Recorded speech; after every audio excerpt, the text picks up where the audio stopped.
We didn't plan this episode. That's kind of the point. On paper, this season of life looks good, right? Looks pretty good. A lot of good things are happening, and yet it's heavier than we expected. Not in a bad way. I would just say just a real way. It's heavy. Training feels different. Work feels different. Our bodies feel different. Our energy feels different. And we've noticed something interesting. The rules that we used to live by don't typically apply the same way that they used to. So instead of forcing a lesson, like something I tend to do on this podcast, or pretending to have it all figured out, we wanted to talk honestly about what this season is teaching us. Lessons we didn't ask for, didn't expect, but probably needed. So if you're in a season where things do feel uncertain, like there's a lot of difficult things going on in your life, you're trying to accomplish a lot, maybe work is heavy or you have some family things, hopefully that you can listen to this episode and at least get some ideas of, one, that we're all in the same boat together. Everyone has struggles. Everyone has challenges. And two, maybe there's something in here that you can apply to your life to kind of make it a little bit easier. So, Alessandra, welcome to the show. Thank you. That was quite the introduction. I'm excited for what we're going to talk about It was today. a little opener. Yeah. Sounded great. Cold opener. I've been working with Gail, ChatGPT. Good friend. Asking it how I should structure the podcast and all that kind of stuff. And recently they said you should do a cold open every now and then. I liked it. Just reading something like that. I think you should stick around. It's kind of like what Chris does now. Our good friend Chris Williamson. Yeah. Super close friends. Yeah, modern wisdom, man. Yeah. Also, if you're watching this right now, you can tell that things are changing right now. In the process. We are in the process of building out the studio in Utah. And so we got some new chairs, so you're not going to be looking at mustard anymore. That's too bad. And you love mustard. the mustard, yeah, I do love mustard. But it was time to retire. It's time to retire them. And then these foam panels, there's only 3 right now. We ran out of foam, but it'll be a full wall. So really excited about what's going on. It's just, a good step for the podcast, I think. But back to you. Okay. Thank you so much for being here today. Of course. I wanted to bring you into this conversation because you're the person who I do my life with. Fair. So it makes sense. And we both deal with different things. And so one thing I might say might not apply to someone else, but something you say might apply to someone. So I like having 2 different voices in here to chime in. But as always, you're my favorite guest. So thank you. Thank you. But I'm curious. I'll kick it off with this. What has surprised you the most about this season of life? This sounds okay. Well, actually, let me paint the picture of what okay. we're going through right now. Let's paint it. If that's okay. Paint it. So I'm starting a new job in a week.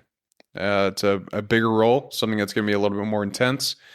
We're going back and forth from Arizona to Utah, waiting until you get based in Provo. We are training for I'm training for 2 races. You're training for High Rocks with me in February. So like physical toll has been high on my body. Yours too. And did I miss anything else? I don't think so. Okay. Yeah. So anyways, it's just a lot's going on. It's very busy. We're trying to build Getting After It. You're trying to build Siblings in Crime. Mm-hmm. And yeah, it's just a lot. So I'm curious, what has surprised you so far about this season? I will say I think it has been a very fun time of our lives. I think it's very new. We're trying new things. You're going to a new job. We're trying High Rocks, which usually we only run. True. We're trying new things with the podcast, both of our podcasts. So I think it's been fun to build. It's been interesting. We're learning a lot. Yeah. I think one thing that I don't mean this to sound negative, but one thing that isn't talked about as much, or maybe it is, in this age group, in our phase of life, is it gets pretty lonely. I mean, we have each other. Yeah. But I was shocked. I mean, I was always a social butterfly. And it is interesting how difficult it is to meet new people or make plans with people you know. Yeah. Schedules are tough. Our schedules are tough. So, I mean, you're my best friend. I love hanging out with you. But it is But also... you need friends. Yeah, it is also shocking that despite how fun and busy it's been, it's also like your group gets smaller as time goes on. I'm starting Yeah. to notice that in this season as well. What makes it so difficult? I think we're meant to be in a village. I think having your support, having your circle, makes life easier. You have people to do the hard stuff with, do the easy stuff with. Maybe social pressures, like you feel like you're supposed to be hanging out with a lot of people. It's something you've always done, Yeah. or may not have done. So maybe expectations, Yeah. but it's just different. And I don't think it's necessarily bad all the time. Like, I actually love what we're doing, even all the times it is just two of us. Yeah. But it is just growing pains, changes. Yeah. It's tough. It really is weird. Mm-hmm. Because, like, I don't know. You were probably the same way in high school. But, like, in high school, I was like, I'm going to have these friends for the rest of my life. And my dad was like, you're not. Like, they're going to leave. Like, you guys are all going to do different things. And I was like, oh, no, Dad. My group of friends, we're the best. Like, we're going to stay Hilarious. together. And he was correct. Everyone's doing other things. Everyone's I mean, busy. you can They're still, in school. yeah, you can like, still be friends, but yeah, we're friends, but it's not like how it used to be. You know, Right. like it wasn't never like I'm not going to go over and hang out at their house until 1 a.m. right. Because most of them Priorities are either change. married or like they have kids now. So Right. yeah, priorities change over time. How do you cope with that? The fact that priorities change all the time. How do you balance that into your life? That's hard. That's a hard thing for many people, myself included. Yeah. I think in our day-to-day life, well, I think what's helpful for us, like as a couple, is we Yeah. talk about it a lot. That's true. We're very comfortable talking about our day-to-day, the pros, the cons, what we're working on, and what we need. Yeah. And like every day, you're like, what can I help you with? What do you need? And I think that's like a huge thing, Yeah. being able to openly talk about it. I think schedules are huge. Like if you want a village, you got to be a villager. And so I need to be the one making the calls and putting things in the books and not being bummed when it actually comes up and I have to go do it, like being lazy when the time comes. And That happens to the best of us. I know it's so frustrating. So I think just being able to recognize it for what it is, it's change, it's normal, Yeah. it's part of life, and recognize like your focus is going to change all the time. What matters most right now? Yeah. If it is like having a girls' night once a month, then put it in the books and make it happen. Call everybody, make it happen. Put it in the books. If it is spending or having our dates, is it Yeah. whatever it may be, going on a trip? I don't know, whatever we need to prioritize. If we need one-on-one time, I don't know. So I think just being able to really take a strong look at your life, say, how am I feeling emotionally, physically, spiritually? What's lacking? And how do I make it a priority right now to be fulfilled? Yeah. Because all those little buckets need to be filled up. It's true. They do. I like what you said about just how you have to realize that it's changed. Like life has changed. And that's okay. And it is okay. Like, I mean, you and I, like, it's interesting. You can look at our life from like an outsider's perspective and see how much we've changed through, these almost 4 years. We've been together for 4 years. Been together for 3. I'm married. Well, we've been together for 3 still. Really? January of 2023. My timeline's different. Okay. Okay, add 2 months. Anyways, like there's a lot that we have changed either with like ourselves, what we're doing, and it's been great. Yeah. Like change is always hard. It's hard to embrace and it's hard to be comfortable with the things that like you're not going to be doing, the typical things that you used to do. Mm-hmm. But maybe it'll be something different. Like I've always, Nice. that's terrible. I've always struggled with change. Yeah. And it wasn't really until I met you and we got married that I started learning how to adapt. You had a to little do bit better. so much Yeah. change. Um, Sorry. but like the story was the same everywhere I would go. Like when I went to college, I moved up there. I was depressed for a couple of weeks and I was fine. But it's because I was adapting to that change. Same thing with like when I went on my mission. Like I was depressed for a little bit and then I was fine. Mm-hmm. So it's just being uncomfortable when things are changing is a hard place to be in. And I feel like you and I are in that season right now where a lot is going to change. Mm-hmm. And, we just have to keep our heads high and keep moving forward. That's the only thing that you can do. I think it's very okay to mourn your past life, not sit around and be depressed for who knows how long, and cry about it, but to recognize like it's time to put that time to rest. Yeah. Like, and you can be sad about it. I think you can acknowledge that you had a great time and also recognize that things are going great right now. The present's great. The future is even better, I'm sure. Yeah. Might have lots of issues, I'm sure. Of course, that always happens. But I think you can recognize the good while you're in it, regardless of the discomfort of change. Yeah. Yeah. I love that. There's this quote from Andy from The Office. Oh, And it's the final episode, I think. And during this moment, there's a bunch of like flashbacks throughout all the seasons of like what they've all done and of course. how they're all friends and all that kind of stuff. And he says in it, his quote is, I wish there was a way to know that you were in the good times. Oh, And I think that's like what you and I are talking about too. Like just because things are changing, just because life is heavy, things are difficult to do. It doesn't mean you can't be happy. You can't have joy. You can't be excited about life. And I think that's where gratitude comes into play a little bit. Like if you have a mindset focused on gratitude, then you recognize how blessed you are and how lucky you are to have the things that you do. And, but yeah, I mean, living in the moment, I think is a good antidote to that. I agree. Like you have to just be focused on what's going on. Mm-hmm. That's why I love the brick. I'm very present now. You've always been very good at being present. I try to be, but thank you. You're welcome. I'm curious. What is one thing that's hard now that wasn't hard before? Hard now that wasn't in the past. Yeah. Just anything in life. Yeah. Even if it's a good thing. This might be dumb, but this is the first thing that came to mind. Oh, that's such a dumb answer. I was just going to say commuting. Commuting? Yeah, I know Yeah. that's like not probably what you're looking for. The reason being, I feel like in the beginning, like you do something different. I love change actually a lot of the time. Like I know change is hard for most people and it can be hard. Obviously, it depends what the change is. But in the beginning, when I was commuting back and forth between Provo and Arizona, I kind of felt like a big girl. I'm like, look at me commuting to my new job, and I'm like, and I like love Arizona too. So I'm like, I get to go back and forth every week. This is fine. Like Arizona's nice, and Meanwhile, whatever. I'm up in Utah being like sad.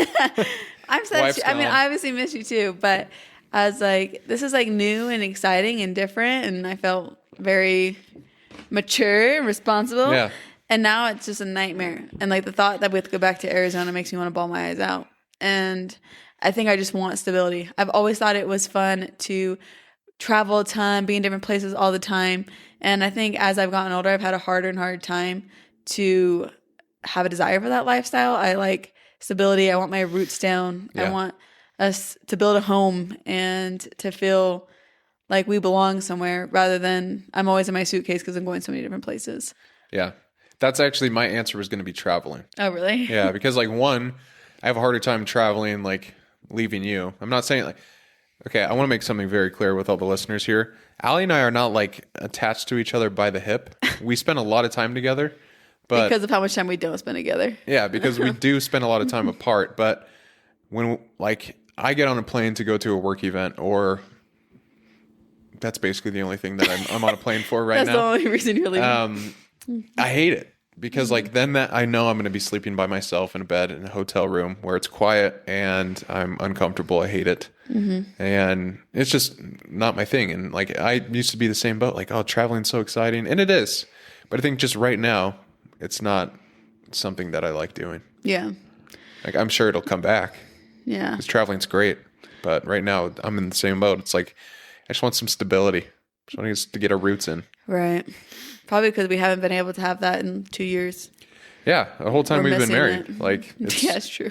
it's been difficult to actually be able to settle in because first year of marriage, you went to training, and you were gone for 3 months. I'd come visit you every now and then, and then like it was back and forth from Arizona to Provo, a lot. It's a lot. How many days do you think that we spent apart? I don't know. Probably like Because you were 3 or gone, 4 days a week. yeah, for a year Yeah. and a half almost. Until you came down. Yeah, that's pretty crazy. That's like a That's horrible. That's like a fourth of the year. That's bad. No, that's more than a fourth. I don't know math, but I hated it. Yeah. And so now I'm just over the whole thing. I just can't wait for us to actually be established and make this place our home. Yeah. And that's what I'm looking forward to most. So definitely the traveling has been harder on me these days. Yeah. That's funny. I didn't know you'd have the same answer. Yeah, it's interesting. How do you embrace change? You said you like change. Mm-hmm. How do you do it? That's funny. I've never thought about that being a difficult thing. Well, walk me through, like, when you, I don't know, you went on a mission as well. Mm-hmm. What was it like adapting? Like, how did you deal with that change? I think most of those type of things I'm excited because it's new. I like new. I like Yeah. adventure. And I started my mission in Virginia. And so I'd never been to the East Coast really. And so I was like, I got to see all these new places. Yeah. I was definitely, don't get me wrong, like you're definitely stressed, you're sad, you miss your family. And that was all going to be hard. But I mean, I was always looking forward to teaching people about Jesus Christ. Yeah. So it was kind of always like an anticipated thing for me. So when it came, I felt like finally.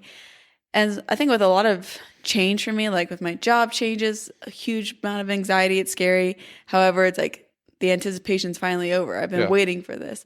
So I think a lot of the change that happens, it doesn't feel so abrupt because I've been planning for it. The change that hurts the most is when you're not ready for it and it whiplashes you. Yeah. And if it's a difficult thing.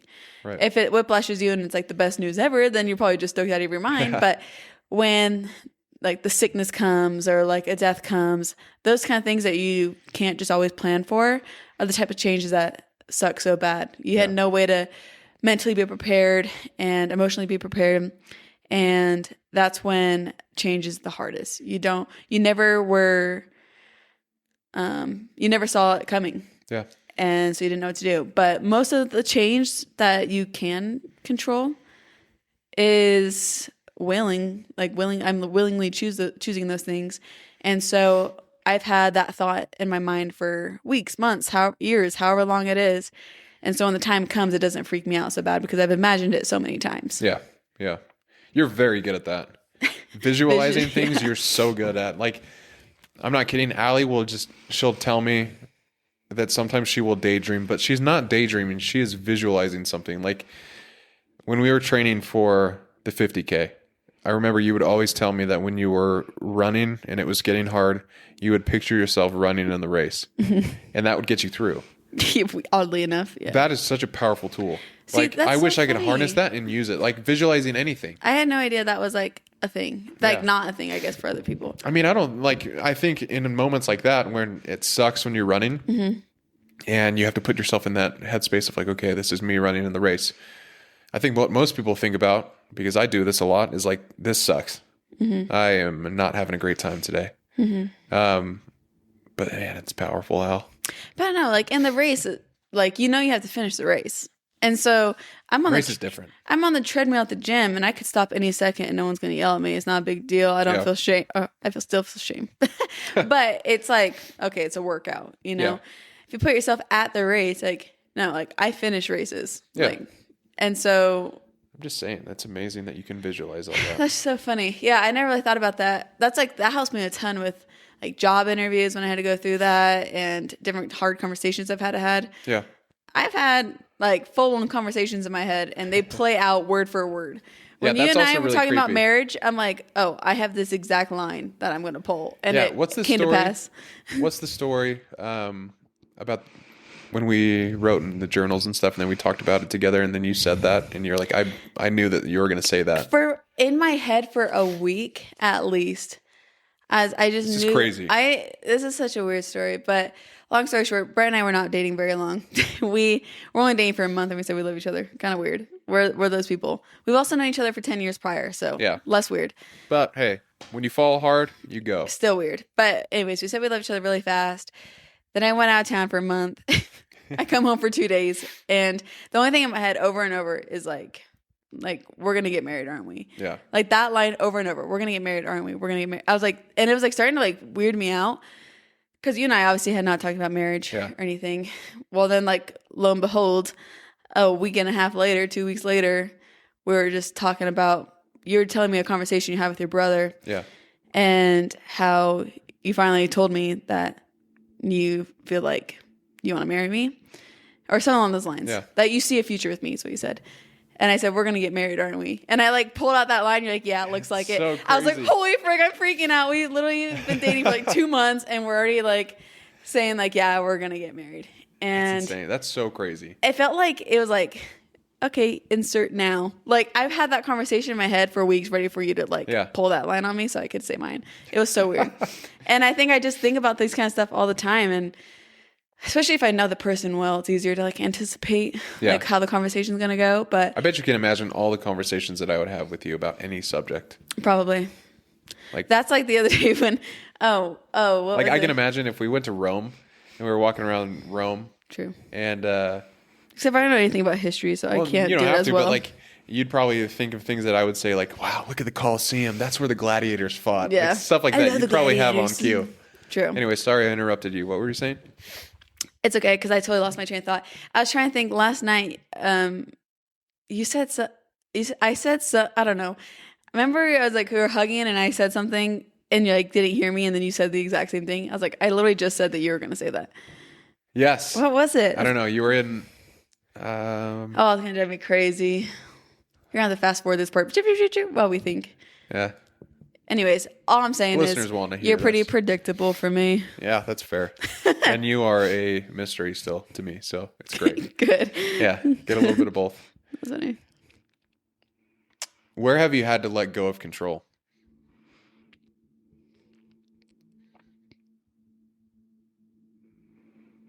I hate to keep going back to the whole job thing, but like the commute, like I can't get Provo Base any faster than what they're willing to give me. Yeah. And it's been in our purse every single day for 2 years and and it hasn't happened.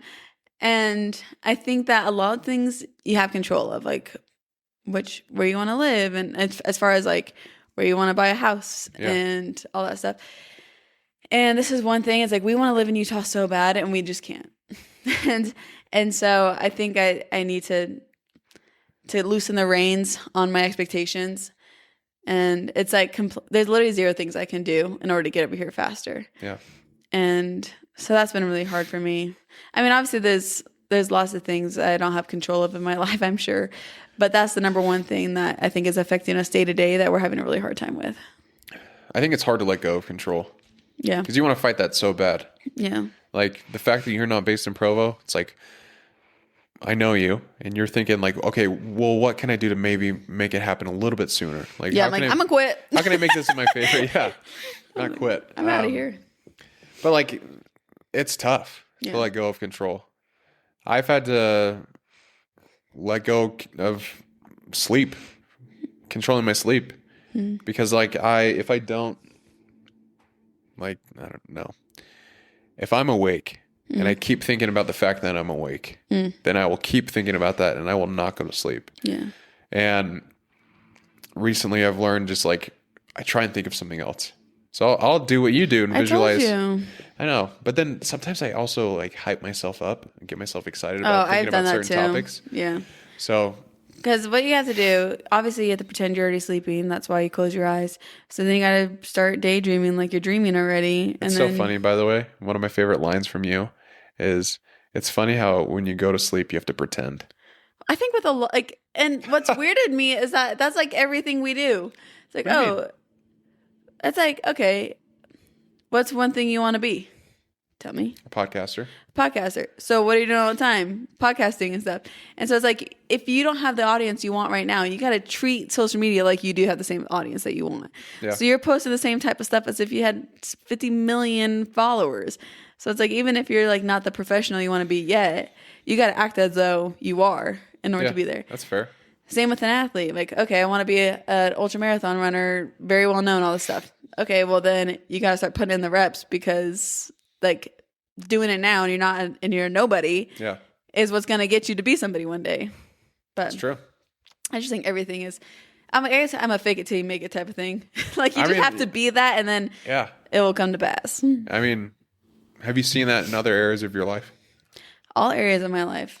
I feel like everything is like, One thing, this is so bad of me. I'm like, I really want to be that housewife that is like on top of the laundry, loves doing dishes, keeps the house clean, like is the ideal wife and mom, right? That's what I want to be. You already are. So good job. No, I'm Congrats. not. I do not like cleaning. You're the cleaner. You're the cook. I don't want to be cooking and baking and be super cute like that. I'm not super cute like that. You are really cute like that. You're the cook. You're the clean. Whoa. Yes. Throwing cute around. You're very cute. When I'm cooking chicken outside. Yeah. Hot. That's a dead bird. What does that mean? Oh, chicken. Chicken's a dead bird. I thought that was like a phrase. That's not cute. Yes, it is. All And I want to be like that. And so I have to just start doing it. I'm like, why? I just want to be a cute housewife, and I'm not going to be a cute housewife if I'm not doing all the things that cute housewives do. So. I don't know. I think you're a great housewife. You're biased. And you're cute. That's one of those things where I'm like, same with the whole grocery cart thing that we always talk about. Yeah. Like, I want to be a respectable citizen of the United States. Therefore, I put my shopping cart away after I unload my groceries. And so because I want to be known as someone who cares about other people, I do that stupid little thing. Like, Yeah, I don't take know. care of the like shopping that one cart. is such a dumb example. But the idea of being, I think a lot of times if you want to be something great, you got to do the stupid little stuff to pretend you are until you are.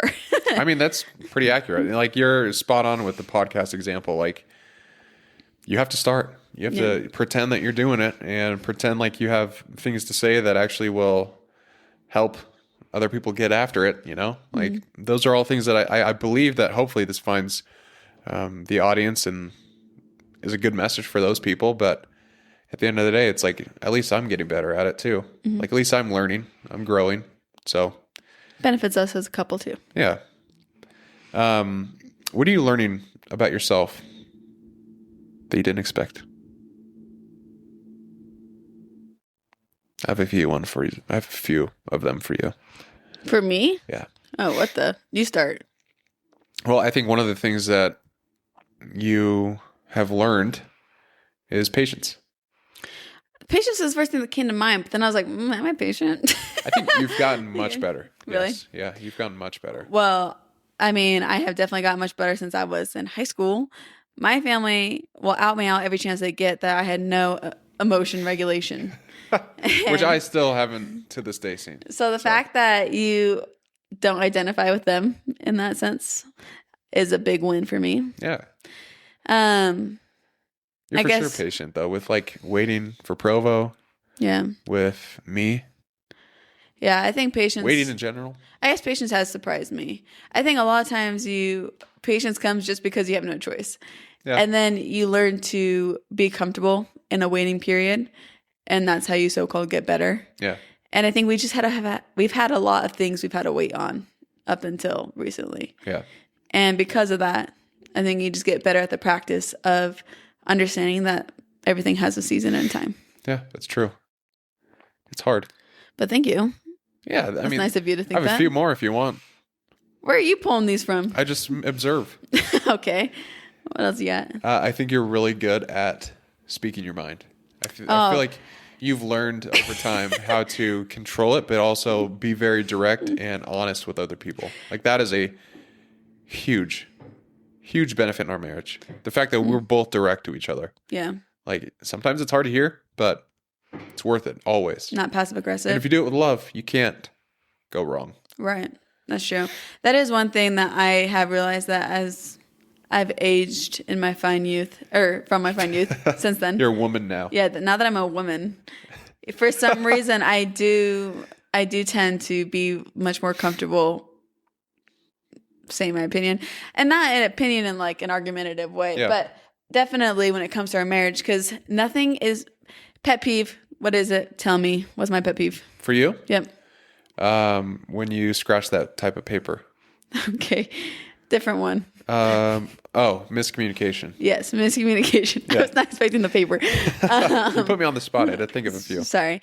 Yeah, miscommunication. Nothing drives me more crazy than a movie that the whole thing could not have, like, wouldn't have happened if they had one conversation. And I know that ruins the movie. And I get that's the whole point of the movie. But I was like, this will never be our marriage. Yeah. I don't ever want either of us to ever storm out with without an explanation. Yeah. Like we need to understand what's going on. Absolutely. It's And- like the movies where there's a couple, they go on vacation and the dad starts sneaking out and the wife thinks that he's cheating, Yeah. but he's actually like building a huge Surprise Valentine's present. Yeah, something like that. Yeah. And then All the kids are she's mad there. at him, and Yeah. then he's upset that he has to take down the thing, and then she runs up on the beach and is like, "You're doing this for me." Yeah, exactly. Like, yeah, I wasn't cheating on you. Yeah. And then the Miscommunication. whole time they're like had the worst vacation week ever because they just didn't acknowledge like, hey, I'm actually building you the best present ever. And all your kids and grandkids are here, by the way, too, hiding in that bush, ready to surprise you. Yeah. And so nothing drives me more insane. So maybe that's why I have gotten better at communication, because we will not have that in our marriage, or I will beat us both. Yeah, I'm in. I accept. What's my pet peeve? Chewing with your mouth open. That's it. Yeah. I don't really have any others. Bad drivers. Bad drivers, yeah, that is annoying and just unsafe. Especially the fact, like, whenever we're driving, I'm like, I have my wife in here. Yeah. I'll get pissed off. You do Get get so mad. frustrated. It's annoying. We almost saw a car accident today. That's true. Yeah, you guys got to be Idiots. safe drivers out there. Get off your phones. Come on. What emotion shows up most lately? Interesting. Which emotion shows up most recently? Go ahead. For me? Yeah. For me specifically, Can I guess? yeah, Gratitude. gratitude. Is that what you're gonna say? Yeah, gratitude. Told you I know him pretty well. I think just like there's a lot that's going on in my life and your life that we have to be thankful for. I feel the same. And I think the biggest one for me is the fact that I'm healthy. Like I have swimmers now. That's Mm-hmm. awesome. Yeah, just scutting around in there. Mm-hmm. But also the fact that like You have a we're able job. to what? You got a job. I got a new job. That you're Excited excited for about. that. Like I have a podcast where I talk about the things that are important to me. I have a deep love for my faith. Mm-hmm. My family, like I'm so close with them. I love them. There's just so many things to be grateful for. We could spend like 4 hours here where I just talk about the things I'm grateful for. Like it's ridiculous, but I feel like that shows up the most because whenever I'm in a season where it's really hard, I think moments like where I focus on gratitude and keep that perspective, it just helps. It helps me keep that perspective and like maintain focus on what's actually important and not get sidetracked by, other things like how much I'm making or random things like that. So sorry, my nose is so stuffy right now. Because you're getting emotional. I'm getting emotional. That's what I was gonna say for you is that you're just very good at you're very good at looking for what to be grateful for. And that's why I knew you were gonna say gratitude, is because I know it's always been a focus in your day to day. And so Yeah. of course you're gonna see that the most, But it's been showing up a lot. which is a great thing to keep your focus on. Yeah. I would agree. I mean, I think One thing, I didn't even mention Oh. you. what? Yeah, I noticed. No, I didn't notice. Really? No, I didn't notice. Yeah, you're the biggest thing I'm grateful for. I know you say That's that all top the of time, list. so I just figured that's already there. All right, fair. Yeah, it's hard for me not to say gratitude as well, just because of all the things that you mentioned. Things are going really well for us right now, and I'm very grateful. Of course, we know it's not always going to be that way. So, and even then, you can be grateful. But I feel like I've had a whole lot of love these days. I think we've been spending a lot of time with family, and we just have had some really great opportunities for us to just get closer together.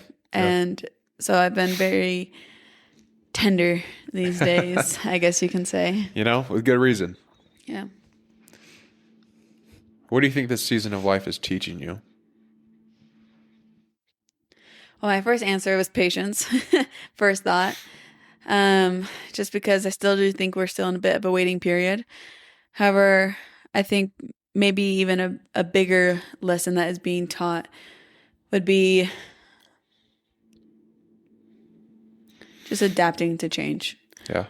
I think we knew from the start that 2026 was going to be an unpredictable year. Yeah. Every- that was on our goals Yeah. video that we make. Every year we talk about how we did in the previous year's goals and what our goals are for the next year.